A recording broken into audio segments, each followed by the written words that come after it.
Bien, rebonjour à toutes et à tous.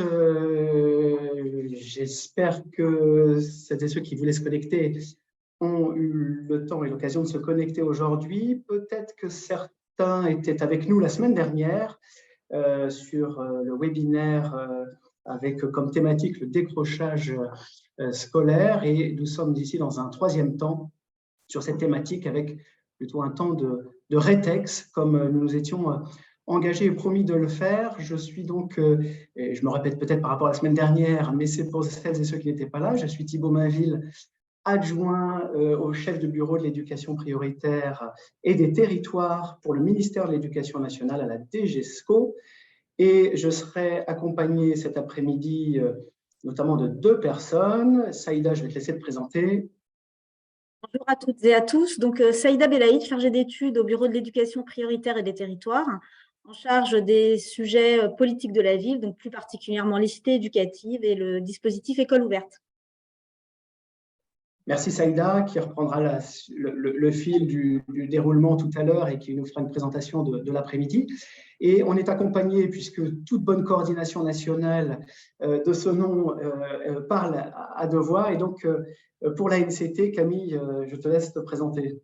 Donc moi, c'est Camille Valeriani et du coup, je suis chargée de projets cités éducatives au sein de la NCT.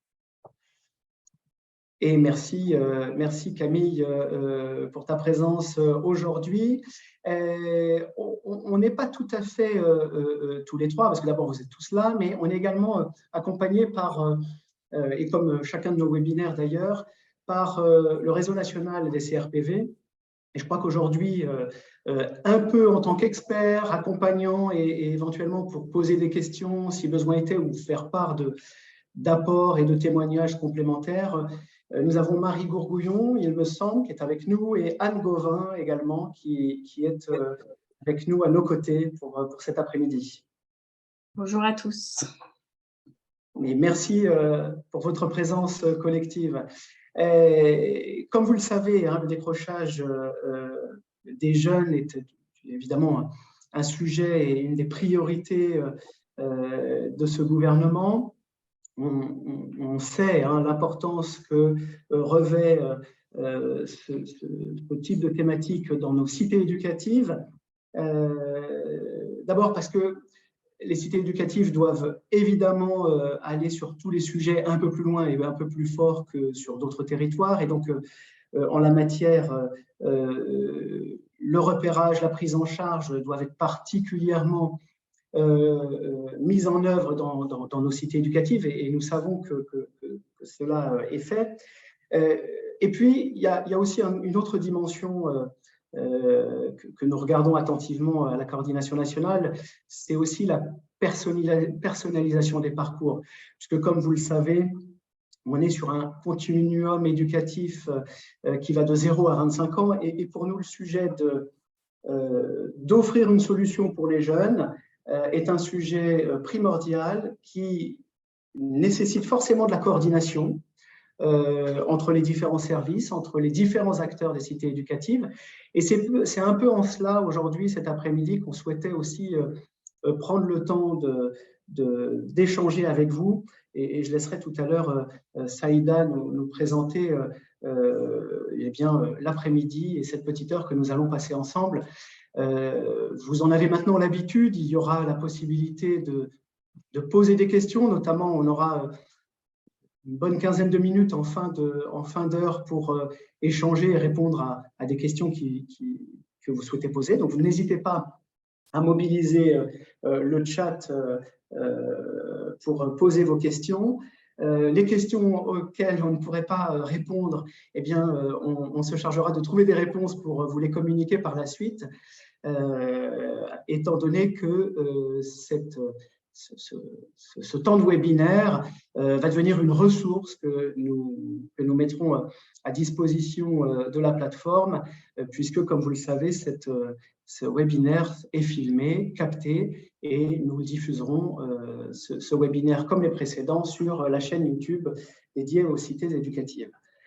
Voilà, Saïda, Camille, n'hésitez pas à me dire si il faut que j'informe sur d'autres sujets, mais sinon je vais te passer la parole, Saïda, avec plaisir et je vous souhaite à toutes et à tous, au nom de la coordination nationale, une bonne après-midi. Merci Thibaut. Alors, tout de suite, pour entrer dans le vif du sujet, comme le disait Thibaut, donc c'est un retour d'expérience. Vous pouvez poser bien évidemment vos questions et surtout témoigner aussi des expériences que vous avez mis en place sur les territoires. Donc, deux interventions qui vont se succéder et les questions, on aura un temps d'échange après. Donc, la cité éducative de Goussainville, avec une présentation à deux voix, présentation d'une démarche avec Alter Ego, donc en lien avec le programme de réussite éducative, pour échanger sur les différentes pistes pour identifier et partager les signes du décrochage scolaire. Donc, Hicham Soufiane, donc, qui est consultant en développement et en formation de l'association Alter Ego, et Madame Lelmi, directrice des quartiers et chef de projet politique de la ville, au sein de la ville de Goussainville.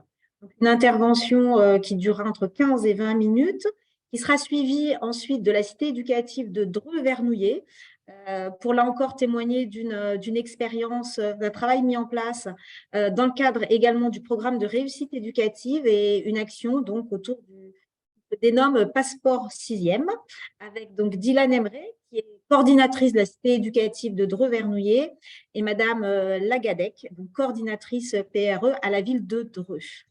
Voilà, écoutez, je vous invite à commencer. Je cède donc la parole à la cité éducative de Goussainville.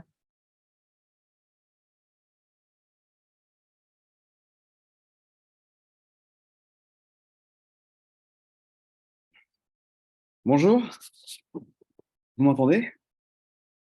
Très bien, on vous entend très bien. Parfait. Donc moi je suis Hicham Soufiane, je suis directeur du collectif Alter Ego et du coup normalement on va parler à deux voix en fait si on est d'accord avec ma collègue non pas Madame Lelmi mais plutôt Françoise de Lyon qui est coordinatrice du PRE de Goussainville. Je parle sous le contrôle de Françoise si elle m'entend. Voilà. Bonjour à tous. Oui, je t'entends. Merci Françoise. Du coup, donc on a à peu près entre 10 et 15 minutes pour présenter l'action et voilà. Voilà, donc alors je peux le faire en trois temps, on va dire. Un premier temps, je vais présenter qui est Alter Ego et l'origine de la demande de la ville. Un deuxième temps pour revenir sur le dispositif qui est né justement suite à cette demande. Et puis un troisième temps un peu plus court sur les liens avec la cité éducative, sachant que cette expérience est née antérieurement à la cité éducative, un petit peu avant la cité éducative. Du coup, avec Alter Ego, qui sommes-nous? Donc, on a un collectif de professionnels né à l'université de Cergy-Pontoise et qui travaille autour des pratiques professionnelles de l'éducation et dans l'éducation et l'accompagnement. Donc, nos actions vont de la formation d'équipes pédagogiques, donc des sollicitations directement par la direction académique ou des établissements scolaires pour travailler sur cette question notamment de décrochage ou de climat scolaire, mais aussi de l'outillage. Là, en ce moment, on a été sollicité par la CAF pour outiller les professionnels qui animent le classe ou les coordinateurs classe, contrat local d'accompagnement à la scolarité. On a été aussi amené à travailler sur plusieurs cités éducatives et à travailler aussi au dossier de candidature de la ville de Gennevilliers. Je dis ça juste pour situer un petit peu, que je puisse faire le lien entre ce qu'on nous demande sur le projet décrochage et les cités éducatives. Alors, ce projet, c'est un projet qui s'appelle Plaisir d'apprendre. C'est un projet qui a vu le jour en 2017-2018. La ville est venue nous a sollicité et la ville et la préfecture pour travailler autour de la réussite éducative et d'accompagner notamment le PRE, sur les questions de décrochage. En gros, la demande était double. Une claire qui était de faire un état des lieux de l'existant au niveau de la réussite éducative et des dispositifs de lutte contre le décrochage, mais une demande aussi en creux qui était aussi de replacer le PRE au centre des questions scolaires. Voilà, la préfecture, suite au conseil consultatif de la réussite éducative, avait un petit peu, comment dire ça, réagi quant au fait que la plupart des sollicitations des enfants qui étaient orientés vers le PRE étaient orientés sur des considérations sociales et que l'indicateur, le curseur scolaire était pas assez présent. Donc voilà, notre action, c'était aussi l'idée de replacer le PRE. Donc, entre 2017 et 2018, nous avons réalisé un diagnostic de territoire. Donc, en interrogeant les acteurs du territoire engagés dans la réussite éducative, C'était un diagnostic relationnel, donc avec qui qui travaillait le mieux, le moins, quelle était leur représentation du décrochage, qu'est-ce qu'ils considéraient comme décrocheurs ou pas décrocheurs, est-ce qu'ils avaient des actions. Donc, tout un catalogue d'actions qu'on a mis, enfin, on a créé une espèce de photographie sur le territoire. Et un deuxième temps où on a invité les acteurs sur des groupes focus à prioriser des actions qu'ils voudraient voir naître sur le territoire. Et dans les priorités, donc en première ligne, donc des actions qui visent à rendre plus, comment dire ça, à donner de la cohérence au niveau des acteurs locaux. Donc, enfin, très classique, hein, c'est qu'il y a beaucoup d'actions, personne ne sait qui réellement ce qu'on fait, même y compris pour des acteurs qui se connaissent bien. Donc là, on était vraiment sur la question de réinterroger l'évidence, finalement, qui vous êtes, qu'est-ce que vous faites, comment vous travaillez cette question du décrochage. Le deuxième point qui est revenu assez fort, c'était le décrochage, quel curseur? Est-ce qu'on se place sur, je vais dire ça de manière très triviale, mais est-ce qu'on est sur les ingérables ou est-ce qu'on est sur de la prévention de décrochage? Et quid de nos compétences? Est-ce que nos compétences en tant qu'acteurs de la réussite éducative, même si c'est assez large, mais est-ce qu'on serait plutôt sur de la prévention et c'est là qu'on serait le plus efficace? Ou est-ce qu'on est sur du curatif? Du coup, à l'issue de ce diagnostic, en 2019 est né un dispositif qui s'appelle Plaisir d'apprendre, qui vise à prendre en charge, alors qui est piloté par un groupe interdisciplinaire, qui va de l'éducation nationale, premier et second degré, les centres sociaux de secteur, des associations, les services, le PRE bien sûr au centre, et les services jeunesse. Alors parfois viennent et partent certains acteurs tels que les, euh, les clubs de Prèves. Voilà. Donc l'idée, c'était de réfléchir ensemble à quel profil on accueille dans ce dispositif, qu'est-ce qu'on y met, euh, comment on peut améliorer nos relations. Parce que pendant le diagnostic, c'est revenu très fortement, je vous donne quelques exemples, plusieurs associations qui ont exprimé le fait qu'elles avaient une connaissance assez fine des parents et des enfants, mais qu'elles ne se sentaient pas légitimes pour aller interpeller ou transmettre l'information à l'éducation nationale. Dans l'autre sens, l'éducation nationale, notamment le premier degré, qui se demandait ce que faisaient les associations, qui connaissaient le public. Voilà. Donc l'idée, c'était de permettre à tout le monde de se retrouver autour de la table et de travailler autour d'un dispositif. Donc, si vous l'avez compris, ce dispositif de prise en charge, c'est presque un analyseur des relations interprofessionnelles. Voilà. Et bien sûr au centre, l'enfant et la famille. Donc en 2019 est né ce dispositif. Alors, collégialement, on a choisi la tranche d'âge CM2 6e, donc le cycle 3. Pourquoi? Parce que selon la recherche, c'est un moment charnière, un moment un peu difficile, créant du décrochage, et qui permettait aussi de travailler le lien entre le premier et le second degré. Voilà. Donc, on accueille au sein du PRE une vingtaine de jeunes orientés. Alors, orientés soit via le GPDS, soit via les écoles, soit via des associations. Et on a trouvé un système où finalement le PRE centralisait les informations, mais transmettait à l'éducation nationale qui donnait son avis. Et voilà, l'idée c'était de suivre ces enfants et de travailler justement ces liens et ces rouages qui ont été mis, qui ont été bien, comment dire ça, toutes ces dimensions de prévention et de suivi de décrochage qui ont été expliquées, qui ont été mises en valeur durant le travail du diagnostic. Depuis, un groupe interdisciplinaire se réunit à peu près une fois par mois ou une fois et demi tous les mois et demi. Ce groupe de suivi réfléchit au contenu, réfléchit aux actions, à la communication, à toutes les dimensions pour suivre et faire en sorte que ce dispositif soit efficace et pour en tirer aussi des conclusions. Parce que l'objectif de ce groupe, bien évidemment, c'est de suivre et d'aider des enfants, mais c'est aussi d'améliorer la coopération entre les acteurs du territoire.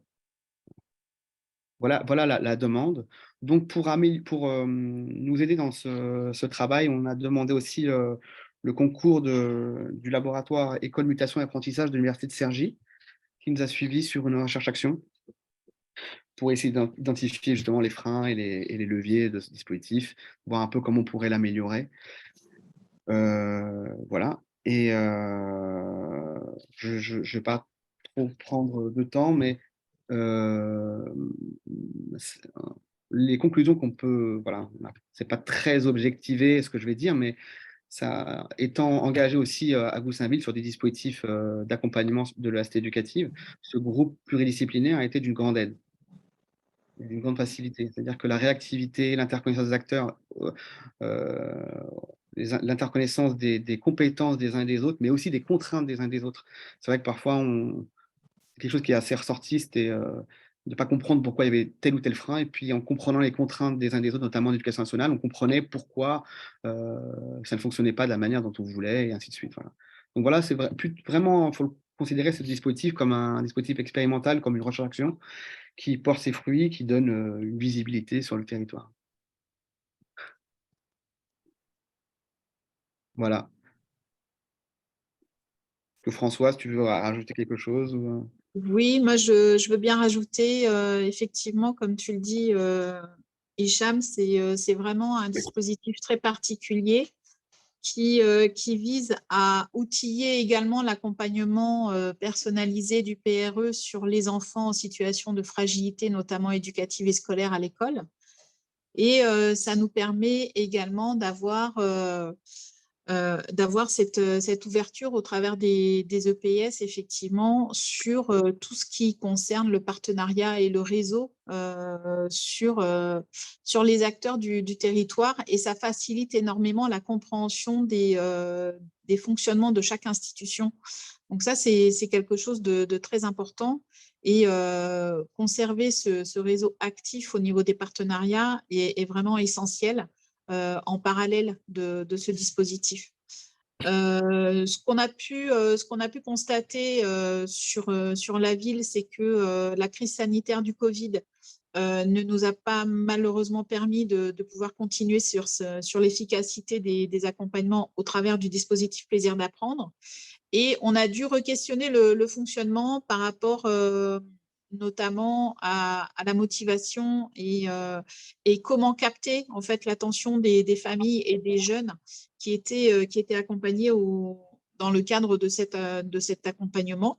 Et ce qu'on a pu constater aussi, c'est que les fragilités qui pouvaient éventuellement conduire sur une situation de décrochage pouvaient également s'enclencher sur des niveaux de classe inférieurs. Ça, c'est quelque chose qu'on a pu aussi notamment constater sur le territoire. Donc voilà, c'est quelque chose d'important. La prévention au décrochage, c'est vraiment une notion qui est à la fois particulièrement utilisée au sein de l'école et puis en même temps, comme vous disiez Hicham tout à l'heure, c'est un petit peu le principe de dire bah oui, je connais telle institution sur le territoire, mais je ne sais pas ce qu'elle fait. Et au niveau du décrochage, on est un petit peu dans la même constatation au niveau de l'école, c'est-à-dire qu'on va beaucoup s'axer sur la réussite scolaire, mais non pas forcément la compréhension et le fait de donner du sens à la scolarité. Et la difficulté, en fait, elle est là, effectivement.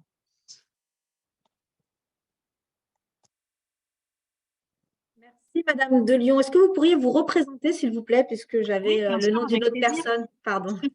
Oui, je suis Françoise de Lyon et je suis la coordinatrice et référente de parcours du PRE de Goussainville, voilà, dans le Val d'Oise. Je vous remercie.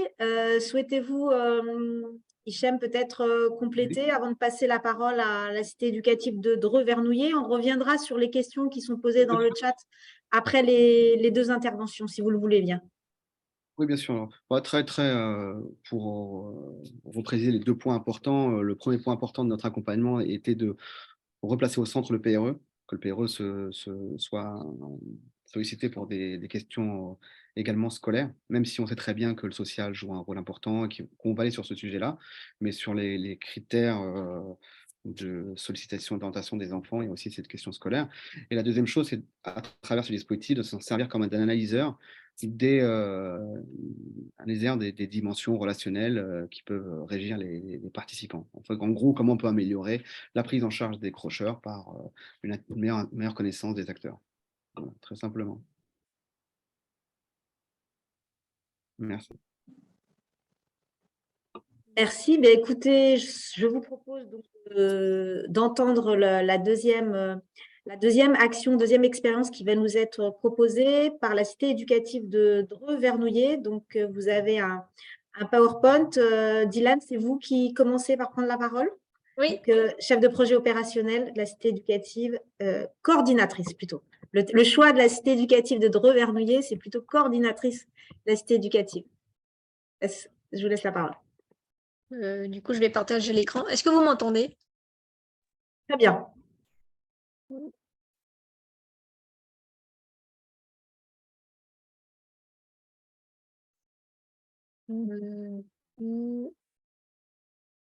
Voilà. Bonjour à tous, je suis Dylan Emmerey, coordinatrice de la cité éducative de Dreux-Vernouillet. Nous allons vous présenter avec ma collègue Vanessa Lagadec, référente de parcours à la réussite éducative de Dreux, l'action Passeport 6e. Avant ça, une petite présentation de notre cité éducative. Nous avons été labellisés en 2019. Notre cité éducative concerne environ 11 000 élèves issus, pour la plupart, des 5 QPV des 2 villes. En tout, 32 établissements scolaires rentrent dans notre périmètre, dont 4 lycées, 5 collèges et 23 écoles. Nous avons 5 classes ainsi que 2 PRE. Le premier, celui de Dreux, a été labellisé en 2005 et le second de Vernouillet vient tout juste d'être labellisé. Et pour cette année, nous avons 36 actions, dont l'action Passeport 6e. Dès sa mise en place en 2019, l'action Passeport 6e est devenue une action phare de notre cité éducative. Maintenant, je vais laisser ma collègue Vanessa vous présenter l'action. Bonjour à tous. Donc, je suis référente de parcours à la réussite éducative de Dreux depuis 2018. Donc, en fait, avant la mise en place du passeport 6e, il y a eu un diagnostic de fait. À la réussite éducative, on avait une action qui s'appelait l'action de remobilisation scolaire. En fait, elle avait pour but d'accueillir les élèves exclus temporairement ou définitivement de leur établissement.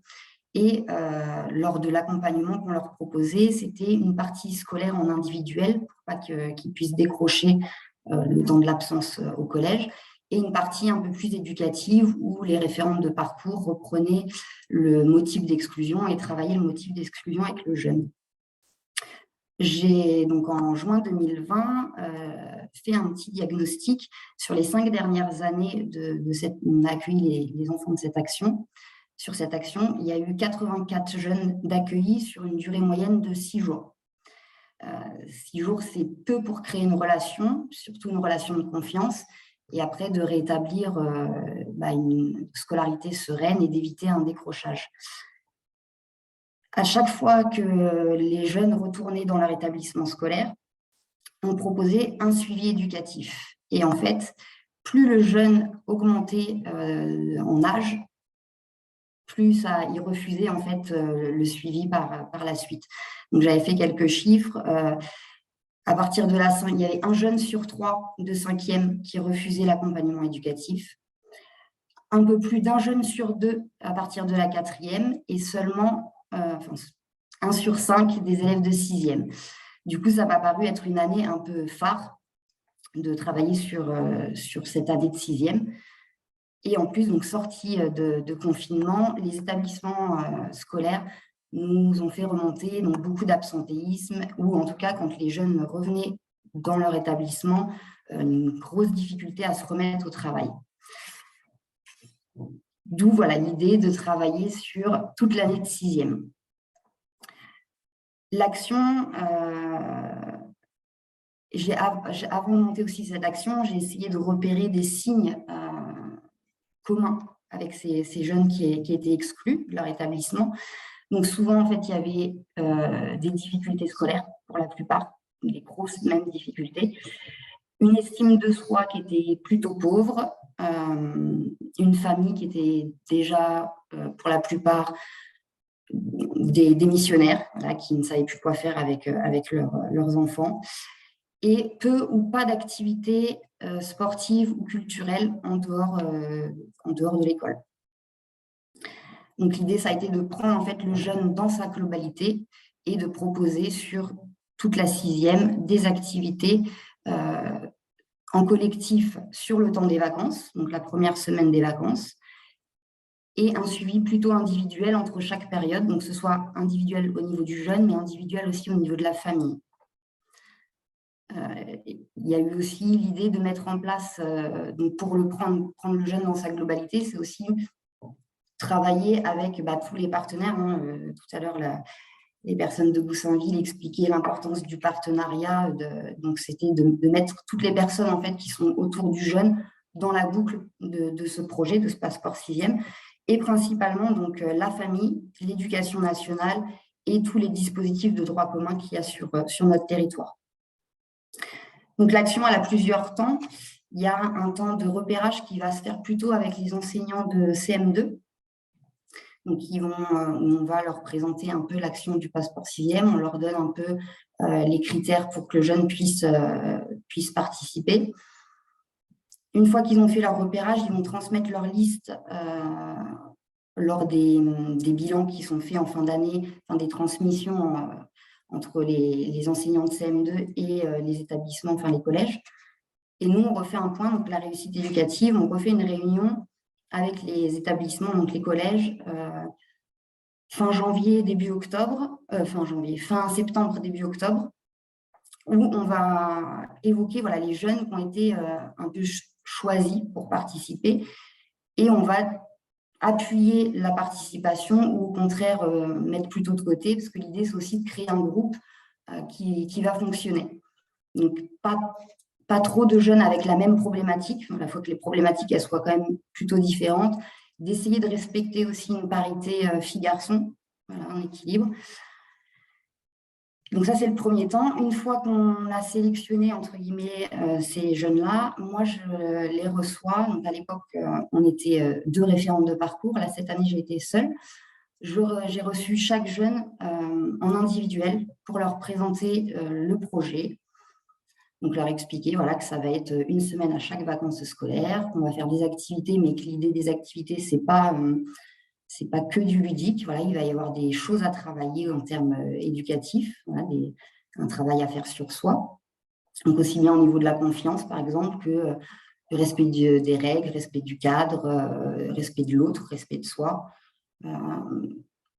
Donc, ça va leur demander un investissement sur le long terme, parce qu'ils vont s'engager sur une année entière.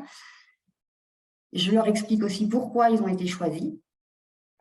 Et à la fin de cet entretien, ils ont le choix en fait de participer ou non. Parce que l'idée, c'est qu'ils soient aussi, c'est un projet, mais il faut qu'ils soient partie prenante, il faut qu'ils en aient envie.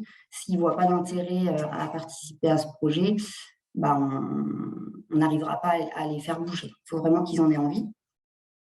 Donc, quand ils m'ont donné leur accord, je contacte par la suite les parents. Et pareil, de la même façon, j'explique ce qu'est le passeport 6e, qu'eux aussi vont devoir s'investir, puisque je reçois les familles plusieurs fois dans l'année, ne serait-ce que pour faire le point sur la scolarité, voir ce qui peut être travaillé, s'il y a des difficultés, donc que ce soit d'ordre scolaire ou plutôt éducatif, donc ce qu'on peut travailler en individuel. Sur le projet, normalement, il y avait le souhait aussi d'inclure les parents dans les collèges, parce qu'on a pu remarquer,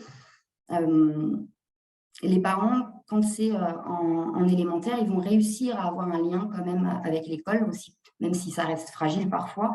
Mais une fois que l'enfant passe au collège, il le laisse un peu plus en autonomie. Et du coup, il n'y a plus ce lien vraiment avec le collège. Donc, l'idée, c'était de proposer 3 cafés des parents dans l'année au sein des collèges et de travailler sur des thématiques liées à l'adolescence ou autres. Mais ça n'a pas pu se mettre en place donc la première année parce qu'il y a eu donc, les restrictions Covid, donc on n'a plus le droit de se retrouver en groupe. La deuxième année, vu que c'était vraiment la première année de lancement, on n'a pas pu non plus mettre ça en place. Et cette année, donc année particulière, plus de coordo au sein de la réussite éducative, moi seule sur cette action au sein du PRE. Les 2 établissements scolaires, les 2 collèges avec lesquels on travaille, pareil, c'était une nouvelle équipe pédagogique. Donc, le temps peut aussi se mettre en place. On n'a pas pu faire ça cette année. Donc, pareil. Donc, une fois que les parents acceptent, le projet se lance. Et à chaque vacances, donc, en commençant par la Toussaint, on leur propose des activités. Donc, effectivement, il y a eu aussi un fil rouge. Donc, la première année, pas de thème.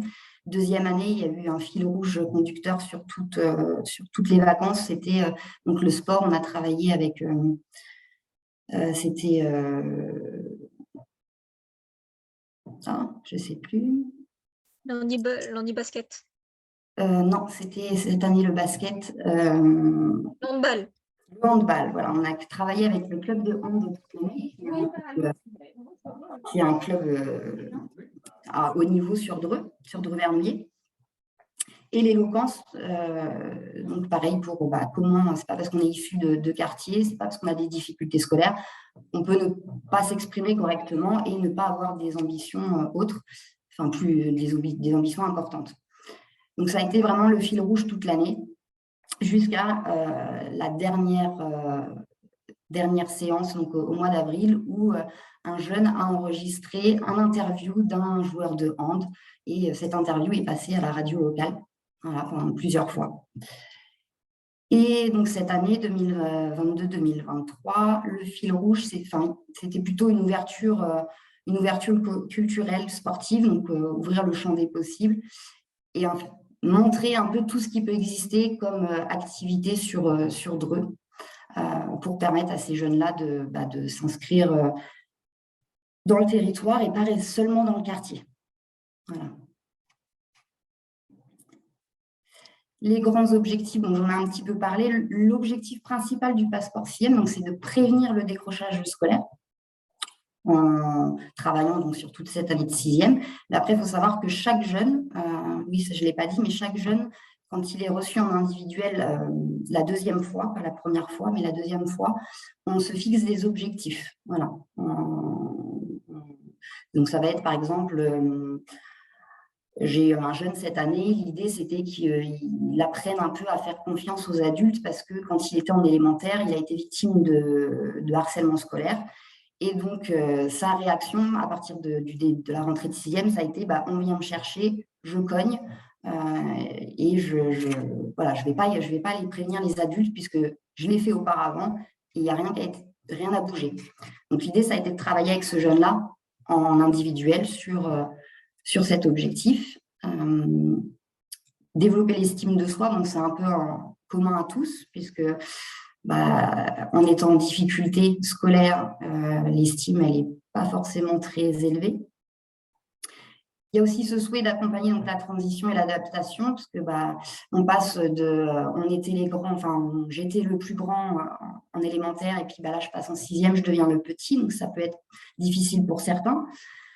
Développer l'esprit d'équipe et d'entraide, puisque donc, les activités en collectif sur le temps des vacances, voilà, l'idée, c'est vraiment de créer une cohésion de groupe, d'où le fait de ne pas avoir trop de mêmes profils similaires, voilà, pour que vraiment il y ait une entraide qui se mette en place.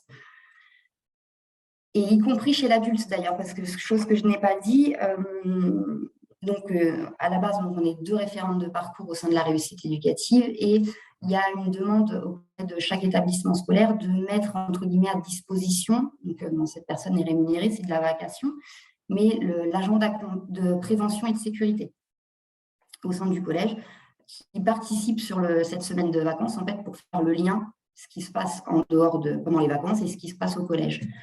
Et l'idée, c'est nous-mêmes de participer aux activités qui sont proposées parce que, par exemple, l'année dernière, il y avait l'idée d'aller faire de l'acrobranche parce que nous, adultes, on n'était pas forcément très à l'aise avec la hauteur, le vertige, tout ça. Donc, l'idée, c'était aussi de montrer que nous, adultes, on peut se retrouver en difficulté et que le jeune peut nous aider, peut nous porter, lui aussi. Ce n'est pas que dans un sens, en fait. Assurer donc le suivi individuel des jeunes en fragilité et impliquer les parents dans la réussite de l'enfant, dans le projet de l'enfant. Les partenaires sollicités, donc sur les 3 ans, les familles, la cité éducative, la sous-préfecture de Dreux, les différents services de la ville de Dreux. Donc, il y a eu le pôle de l'activité, donc avec une intervenante en art, on va dire, un petit peu, donc qui nous a proposé pour faire comme du théâtre, ce qu'on appelle, nous, l'atelier d'expression. Donc, c'est travailler sur la gestion de ses émotions, travailler sur la gestion des conflits, proposer des petites scènes qui peuvent arriver, donc de conflits qui peuvent arriver au sein de l'école, mais aussi à l'extérieur. On a travaillé sur de la musique aussi, donc en groupe pour travailler l'écoute, le respect du rythme, le respect de la place de chacun. On a sollicité donc aussi d'autres services comme l'Arsenal, qui est un musée d'art moderne, d'art contemporain sur Dreux. On a sollicité un service aussi pour La microfolie. voilà, la microfolie, je cherchais. Donc, c'était plus un travail sur tablette, mais c'était assez sympa. L'éducation nationale, donc pareil, un travail en partenariat. Quand moi, je recevais les jeunes, leurs familles en individuel, on reprenait à chaque fois le bulletin scolaire et derrière, je me rapprochais des CPE aussi pour voir s'il y a sur le temps comment on appelle ça, d'études, sur le temps d'études, les jeunes pouvaient plutôt avoir un soutien plutôt scolaire sur une matière qui leur avait posé problème durant la période. Les clubs sportifs locaux, donc il y a eu l'USDV de hand et l'Alliance Basket, où cette année, on a pu proposer donc des activités en basket, donc classique, et handi basket aussi, puisqu'on a un club de handi basket sur la région. On a sollicité la caserne des pompiers, RTV donc 28, c'est la radio locale, le ciné-centre, puisqu'on a proposé 2 fois, donc cette année et l'année dernière, le visionnage d'un film, toujours basé sur une personne qui est issue de quartier et en fait qui réussit quand même malgré tout. Donc l'idée, c'était un peu de faire un débat après derrière sur ce qu'ils comprenaient de ce film-là. Et cette année, j'ai sollicité aussi la Croix-Blanche pour leur faire passer le PSCA, voilà, donc qu'ils puissent avoir un diplôme et se sentir un peu valorisés. Les freins qu'on a pu rencontrer, donc principalement cette année, puisque comme je disais, il y a eu des nouvelles équipes pédagogiques sur les collèges et pas de coordo à la réussite éducative sur toute l'année. Donc voilà, la communication avec l'éducation nationale a été un peu plus compliquée cette année. La mobilisation des familles, voilà, elles n'ont pas peut-être déjà trop démissionnaires pour certaines, parce que ce n'est pas le cas de tous, mais pour certaines, ça a été difficile de les capter. Pareil pour les jeunes, certains ont arrivé à la dernière session. Il y a eu beaucoup d'absentéisme cette année, contrairement à l'année dernière, et certains, en fait, arrivé même au mois d'avril, se posaient la question, mais pourquoi je suis ici? Alors que ça a été, voilà, c'est quelque chose qui est redit à chaque session. Les moyens humains, puisque seule référente pour travailler sur les 2 collèges. Et les transports, voilà, une problématique de transport. Donc, il faut savoir que sur le papier, initialement, je souhaitais qu'il y ait 10 jeunes par collège. Et finalement, on n'en a eu que 7. Et heureusement, puisque ça nous a aidé, du coup, pour le transport, à ce que ce soit un peu moins difficile. Les bilans, donc, ça reste quand même plutôt positif. La première année, donc, il y avait un seul collège avec qui on a travaillé. Il y avait 10 jeunes suivis. Et il y a eu 2 sorties, on va dire, pour objectifs non atteints en individuel, enfin des jeunes qui ont quand même décroché malgré le suivi sur toute l'année. 2021-2022, donc 14 jeunes suivis, pareil, 2 sorties que l'on dirait négatives, puisque les jeunes qui n'ont pas accroché au dispositif et qui, même pendant leur année de 6e, ont posé des difficultés, où il y avait de l'absentéisme, il y avait des exclusions. Et j'ai eu des retours, certains ont eu des exclusions, pas définitives, mais en tout cas des exclusions répétées cette année. Et pour 2022-2023, le bilan est en cours, mais j'irai à peu près sur le même constat, donc sur 14 jeunes suivis, sur 2 avec qui ça n'a pas fonctionné parce que ça a été très, très difficile toute l'année, très difficile d'avoir les parents. Très difficile de capter les jeunes. Alors, ils venaient, ils étaient présents, mais très difficile de réussir à les faire se poser, en fait.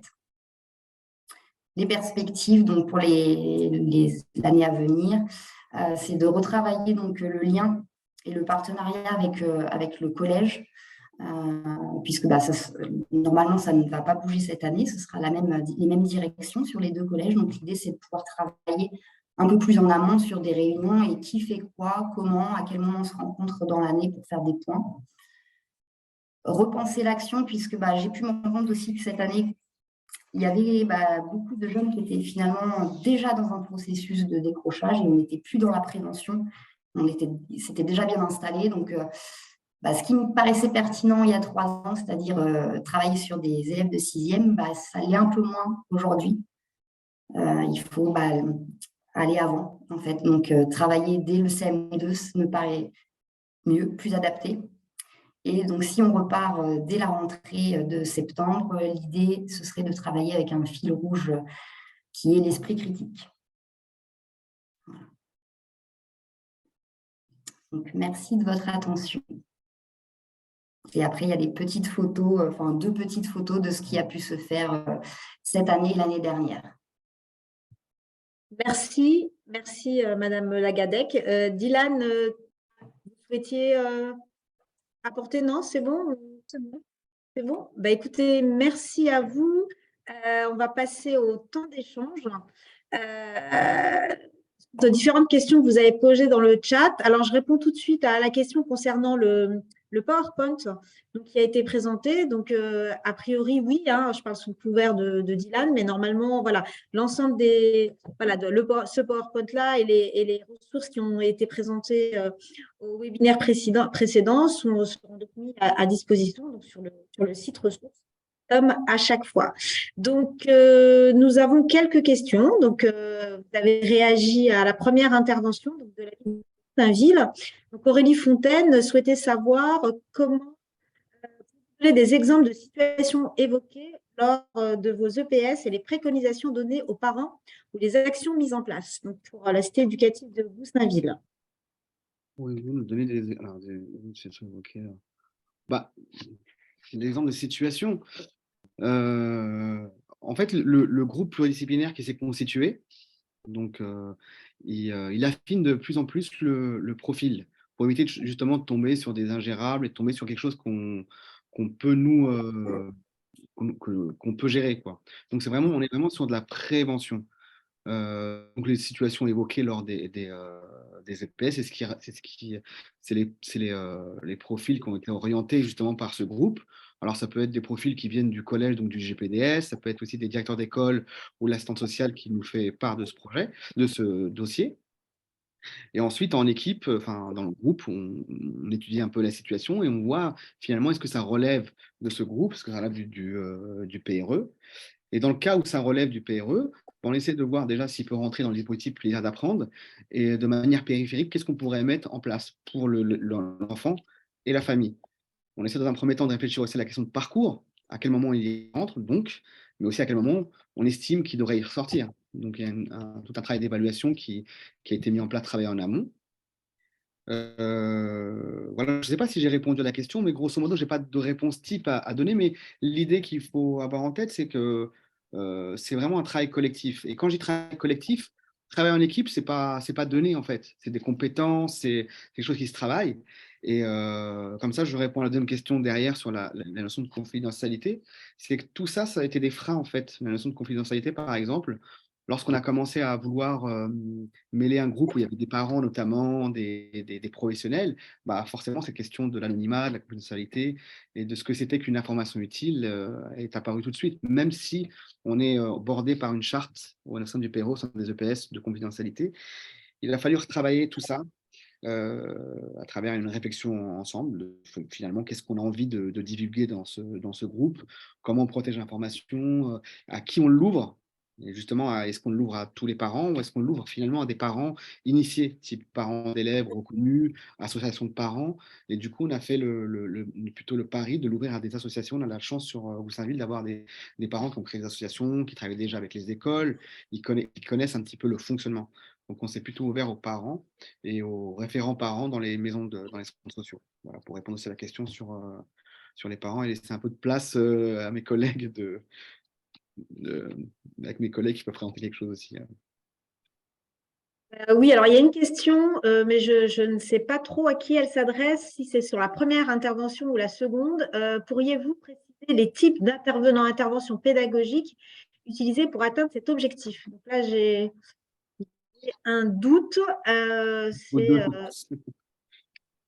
C'est pour vous, Hicham, je crois, mais j'ai… D'accord, Voilà. oui, rapidement, oui. De toute façon, nous dans le dispositif Plaisir d'apprendre qui a été encore coélaboré, les thèmes sont assez classiques. C'est de redonner du sens aux apprentissages, travailler la confiance en soi, remettre en marche la machine à penser, comme le disait Serge Boimard. Et toutes ces choses-là, si vous voulez, c'est des intervenants qui vont, alors type sophrologue, type enfin, des interventions artistiques. En fait, peu importe le prétexte, ce qui est important, c'est d'avoir en tête que c'est de réconcilier avec les apprentissages, de prendre le temps et de transposer ce qu'il arrive à faire dans le dispositif à l'école. Si on arrive à travers une course d'orientation à lire une carte, il n'y a pas de raison qu'il n'arrive pas à le faire en géographie. Bon, je schématise un peu, mais c'est vraiment cette phase de conscientisation qui est importante pour nous. Et ensuite, le PRE, lui, de son côté, prend en charge, enfin, c'est un prétexte dispositif pour attraper les parents, et je le dis comme ça, et pouvoir les accompagner et les suivre, toujours en lien avec les partenaires, avec l'école. C'est important que l'école reste le partenaire prioritaire. Et finalement, c'est l'école qui renvoie tous les indicateurs et qui a le maximum de données. Voilà.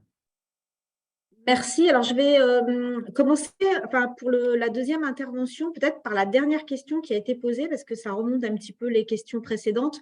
Donc, pour la cité éducative de Dreux-Vernouillet, pourriez-vous présenter un cas concret et précis de passeport 6e, et ce, dans le repérage jusqu'à la sortie positive de parcours, en mettant en avant les effets bénéfiques sur l'accrochage scolaire. Je crois que vous en avez un petit peu parlé à la fin de votre intervention, Madame Lagadec, mais voilà, donc c'est une question qui reprend et en même temps une intervention, je vais vous passer la parole, mais aussi une proposition. Il serait intéressant qu'un enseignant CPE du collège soit associé à cette semaine de prise en charge, mais je pense que c'était peut-être un peu ce que vous aviez prévu. Je vous laisse, Dylan et Vanessa, répondre à cette question. Dernière question. Un cas concret donc, du repérage. Alors, je vais prendre un cas concret, mais où la sortie, elle est positive, mais il y a du travail encore. C'est cette année, donc, parce que j'ai fait le bilan est en cours donc, avec le deuxième collège. Le premier collège, on a déjà fait le bilan. Donc un jeune qui a été décrit par son enseignant de CM2 comme en difficulté scolaire, enfin vraiment, les mots exacts, c'était catastrophique en termes de scolarité, et en termes de comportement, c'était les mêmes mots. Enfin, d'ailleurs, il avait été demandé au collège de le séparer de tous les autres jeunes venant du même établissement. Voilà, pour montrer qu'en termes de conflit, ce qu'il pouvait donner en termes de relations conflictuelles. Quand j'ai eu du coup cette demande, au départ, je me suis un peu posé des questions. Est-ce que ça va être bien efficace ou pas, enfin, ce qu'on va pouvoir proposer. Et donc, on l'a pris. Voilà. Et donc, cette année, il y a eu plusieurs actions qui ont été mises en place. On a travaillé, donc, revenait à chaque session, ce qui revenait, c'est ce qu'on appelle l'atelier d'expression. Donc, c'est avec une intervenante qui travaille sur tout ce qui est gestion des émotions, conflits, voilà, comme je le disais. Et en fait, donc, c'est un jeune qui posait des problèmes au collège, mais a priori beaucoup moins déjà qu'en CM2. Il n'y a pas eu d'exclusion, par exemple, pour lui cette année. Il y a eu quelques exclusions de cours, mais pas d'exclusion, en tout cas, du collège. Et l'idée, c'était de retravailler sur la confiance en lui et sur le respect du cadre, respect des autres, respect des règles. Donc, c'est ce théâtre, en fait, la première fois qu'il a fait une scène au théâtre, en fait, ça a été un peu une révélation. Un jeune très, très doué pour cela. Et donc, on l'a un peu poussé à ce qu'il puisse en faire sur l'extérieur. Dès que je rencontrais sa mère, c'est pareil, hein, j'appuyais sur le fait que son fils était très doué pour les relations, malgré, pour en tout cas se montrer autrement que ce qu'il peut faire au collège. Et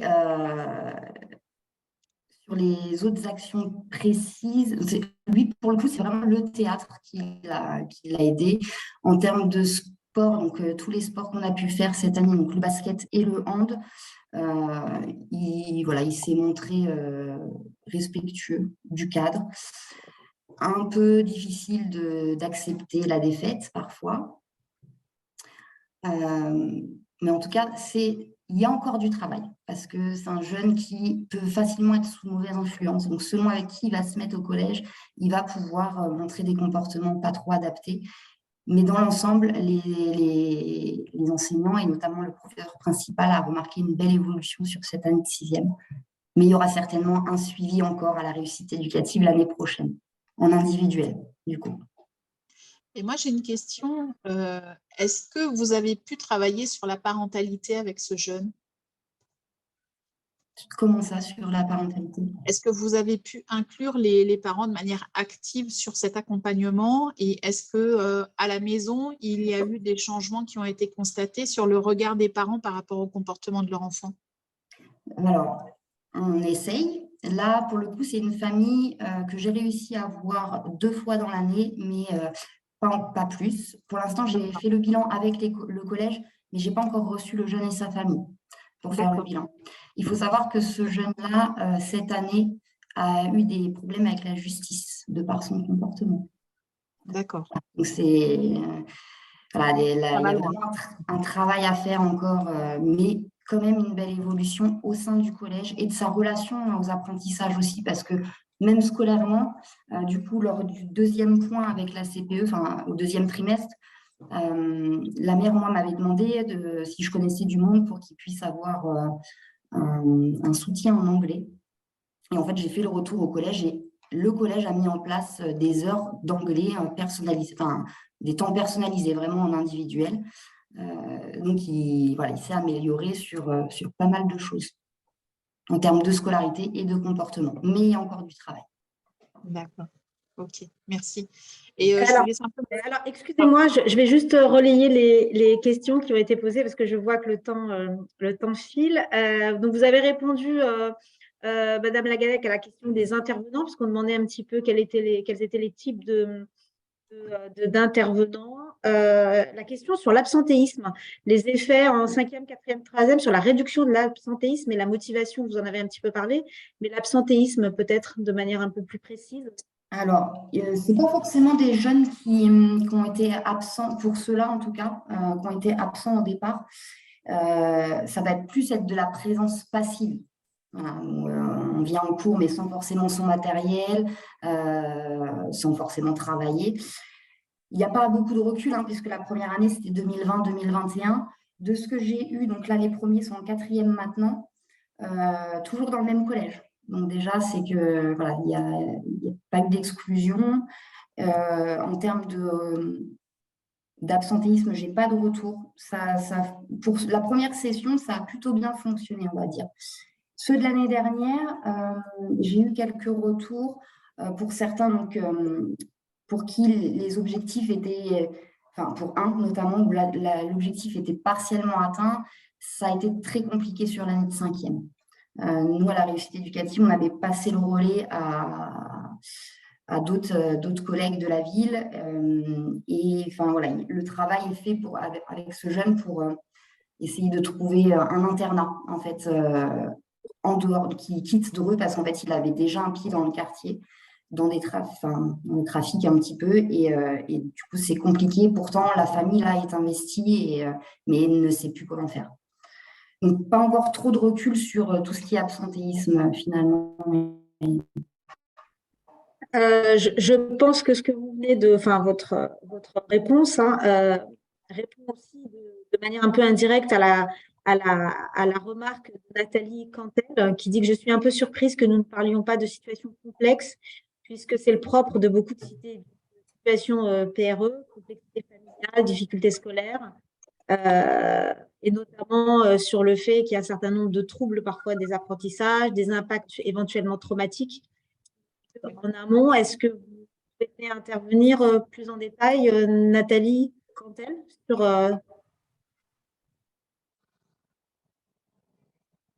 Bonjour, vous m'entendez? Oui, très bien. Alors, donc, attendez. Alors, je me présente Nathalie Cantel. Moi, ça fait 13 ans que je coordonne un programme de réussite éducative à la Seine-sur-Mer, département du Var, commune de 60 000 habitants. On a à peu près un accompagnement sur 290 familles par an. Ça concerne 5 établissements élémentaires, 5 primaires, 3 collèges et un lycée, pour donner à peu près. J'ai 2 référents de parcours et nous, c'est vrai qu'effectivement, et je coordonne aussi la cité éducative depuis 2 ans en parallèle. Donc, nous, ça fait plusieurs années, donc on travaille effectivement sur ces questions-là. C'est vrai que pour moi, il n'y a pas de situation qui peut être dénuée de son contexte et de sa complexité. On est au plein cœur d'un travail systémique auprès des enfants et des approches, et notamment quand on travaille au sein de quartiers prioritaires avec justement un peu ces fragilités, on va dire, qui existent, promiscuité de logement, précarité sociale, famille nombreuse ou famille monoparentale. Voilà, il va y avoir quand même des traits qui vont se caractériser. Donc, nous, on a travaillé depuis longtemps en amont avec les établissements scolaires, les associations, les CMP, les libéraux, les assistantes sociales, de façon à ce qu'il puisse y avoir du repérage qui soit fait. Nous, on ne considère pas un accompagnement sans une première rencontre avec la famille. Et d'ailleurs, on fait plutôt l'inverse, en fait. On rencontre dans un premier temps la famille plutôt que directement se centrer sur la difficulté du jeune. Parce que de toute façon, l'accompagnement au niveau du PRE, à mon sens, il se veut, c'est-à-dire redonner les ressources et les clés aux familles pour pouvoir s'en saisir, puisque finalement, un accompagnement va être de, entre guillemets, courte durée, 9 mois, 14 mois, mais je veux dire, on ne va pas les accompagner durant jusqu'à leurs 20 ans. Donc, c'est plutôt d'essayer de mieux comprendre et d'accompagner. Et en ce sens-là, nous, on s'est aperçu rapidement au niveau des situations que l'on rencontrait, on avait besoin souvent de faire le distinguo justement pour mieux comprendre la complexité des situations. Parce qu'effectivement, les signes de décrochage, ils peuvent être sur un plan un regard un peu intrafamilial, mais on s'est aperçu que 4 à 5% des enfants d'une classe d'âge présentent des troubles spécifiques des apprentissages. C'est majoré de 5-6% sur les QPV, donc on est presque 1 enfant, 2, 3 enfants par classe.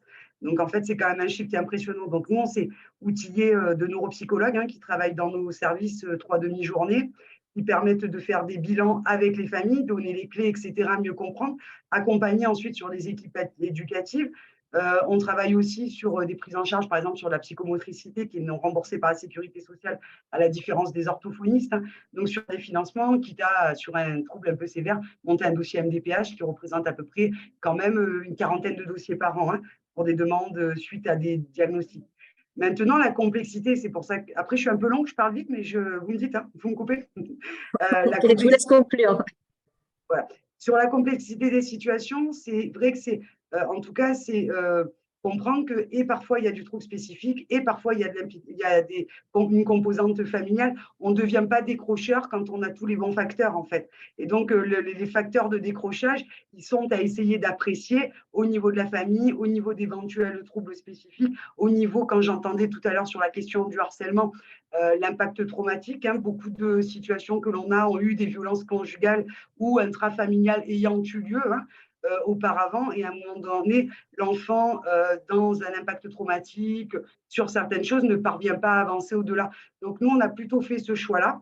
Ce qu'on peut dire, c'est qu'en tout cas, ça fonctionne bien. Et après, j'allais dire, c'est vraiment le rôle du référent de parcours qui nous, ils suivent à peu près 90 situations. On fait des visites à domicile, on se rencontre sur les collèges, on accompagne, on fait des liens avec les CPE, on va dans les établissements scolaires, on participe aux équipes éducatives, on met en place de l'accompagnement scolaire tutoré, voilà. Mais on part de la situation individuelle et en travaillant, notre meilleur allié, c'est la famille. Voilà, merci. Oui, merci, mais c'est vrai que en fait, on a proposé aux intervenants de plutôt axer sur des retours d'expérience et d'actions concrètes, mais bien évidemment, le diagnostic, il est bien évidemment, voilà, c'est le point de départ de tout travail dans le cadre du programme de réussite éducative, entre autres. Donc voilà, c'était le temps qui était imparti aux intervenants qui n'ont pas forcément, donné la possibilité de détailler et effectivement de remettre dans le contexte. Je pense que les intervenants sont assez d'accord avec ça. Peut-être Ville au Carré ou le pôle ressources, est-ce que vous souhaitez dire un mot, intervenir, Anne, à ce stade où on va bientôt conclure? Pas particulièrement? Très bien, donc je remonte le fil des questions pour être sûre qu'on a, sous ton contrôle, Thibaut, peut-être répondu aux questions qui avaient été posées. Donc, Dylan a donné le contact directement qui avait été demandé. Écoutez, ce que je vous propose, c'est peut-être de conclure ce temps d'échange. Ce format voilà, qui est assez intense, très court, 1 heure, aussi bien pour les intervenants que pour vous, pour pouvoir vous voilà, suivre, écouter et surtout faire part de vos expériences. Je laisse à Thibaut le mot de la fin et je vous remercie. C'est trop d'honneur, Saïda. Merci d'abord à l'ensemble des intervenants pour la qualité de leur expérience. C'est toujours intéressant pour nous d'entendre ce qui se passe sur les territoires. Sur les cités éducatives, moi, ce que j'entends aussi avec une articulation avec les PRE et les situations complexes qu'on vient d'évoquer, c'est que, et on le voit dans vos remarques, dans les questions, c'est que sans articulation entre les acteurs directement concernés, les solutions ne se trouvent pas facilement. Donc, c'est vrai que on entend des questions sur il serait intéressant que l'éducation nationale soit évidemment impliquée. On entend que sur d'autres territoires, ils le sont automatiquement. Mais bien évidemment que toute personne concernée par la réussite du jeune qui est suivi doit être à un moment donné dans la boucle de résolution. Et c'est ce que moi, j'ai entendu dans les présentations. Donc, merci à vous aussi de nous dire, ça nous donne des exemples et envie de creuser un peu plus davantage votre expérience. Et donc, effectivement, les coordonnées ont été transmises, j'espère avec l'accord de la personne, je crois que c'est Madame Lagadec. Il nous reste, nous, à vous retrouver plutôt pour un question de cité jeudi prochain, donc dans 2 jours, le rendez-vous tous les 15 jours que vous connaissez bien. Pour ces webinaires, ces labs webinaires, on vous donne rendez-vous plutôt après la période estivale sur d'autres thématiques avec des formats qui seront peut-être similaires ou qui évolueront. On verra un petit peu en fonction de la dynamique de rentrée. Et il nous reste à vous souhaiter bon courage en cette période de congé qui va arriver, mais qui n'est pas tout à fait encore là. Donc, bon courage à vous et à tous dans vos missions. À très bientôt. Merci. Merci, au revoir. Merci.